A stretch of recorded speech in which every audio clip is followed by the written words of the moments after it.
দেখুন, আমরা proclamation of July রেভলিউশনটা বিপ্লবের 4 মাস অতিবাহিত হয়ে যাওয়ার পরেও কিন্তু এটা কিন্তু সরকারের পক্ষ থেকেই আরও আগেই আসার প্রয়োজন ছিল। আমরা দেখেছি যে অন্তর্বর্তীকালীন সরকার প্রোক্লেমেশন অফ জুলাই রেভলিউশনটা নিয়ে তাদের তেমন কোনো চিন্তাভাবনা আমরা লক্ষ্য করতে পারিনি, যার কারণে কিন্তু বৈষম্য বিরোধী ছাত্র আন্দোলন প্রোক্লেমেশন অফ জুলাই রেভলিউশন এটার ঘোষণাপত্রটা আজকে পাঠ করার জন্য কিন্তু সারা দেশ থেকে ছাত্র জনতাকে ঢাকায় আসার আহ্বান জানিয়েছিল।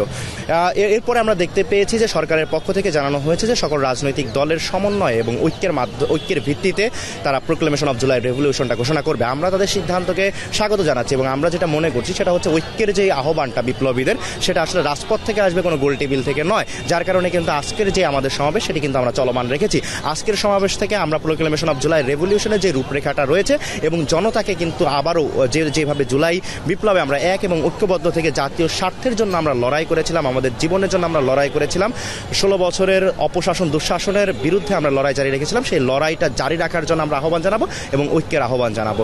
আপনারা দেখতে পেয়েছেন যে 16 বছরের যে ফ্যাসিবাদ এবং স্বৈরাচারের যে জঞ্জাল সেটা কিন্তু এখনো দূর হয়নি। সেই জঞ্জালটা রয়ে গেছে, ফ্যাসিবাদের দোসরেরা আমরা মনে করছি দেশের মধ্যে এখনো রয়ে গেছে, যার কারণে কিন্তু আজকেও কিন্তু আমাদের গাড়ি বহরে বিভিন্ন জায়গায় কিন্তু হামলার মতো নৃশংস কর্মকাণ্ড সংগঠিত হয়েছে। আমরা এই হামলার তীব্র নিন্দা এবং প্রতিবাদ জানাচ্ছি এবং আমরা দাবি করব যাতে করে সরকারের সর্বোচ্চ পর্যায় থেকে এই হামলার সুষ্ঠু তদন্ত করে বিচারের আওতায় নিয়ে আসা হয় যারা এই সংশ্লিষ্ট রয়েছে। দেখুন, আমরা আজকে আমাদের আজকে প্রোক্লেমেশন অফ জুলাই রেভলিউশনের যে রূপরেখাটা, সেই রূপরেখাটা কিন্তু চলে আসবে। দেখুন, প্রোক্লেমেশন অফ জুলাই রেভলিউশন কিন্তু ঘোষণা হয়ে গেছে। জনতার স্লোগানে, জনতার যখন দেওয়াল লিখছিল জনতা, তখনই কিন্তু এটার কিন্তু একটা ঘোষণাপত্র রয়ে গেছে। আনুষ্ঠানিক যে ঘোষণাপত্রটা সেটার একটা রূপরেখা আমরা আজকে জনতার সামনে তুলে ধরবো এবং জনতাকে ঐক্যের আহ্বান জানাবো। এরপর অন্তর্বর্তীকালীন সরকার, যেহেতু আমাদেরই সরকার, আমাদের সকলের সরকার, জনতার সরকার, যেহেতু তারা এই সিদ্ধান্তটা গ্রহণ করেছে, তাদের সিদ্ধান্তকে আমরা সাধুবাদ জানাই এবং আমরা দাবি করবো অতি দ্রুতই যাতে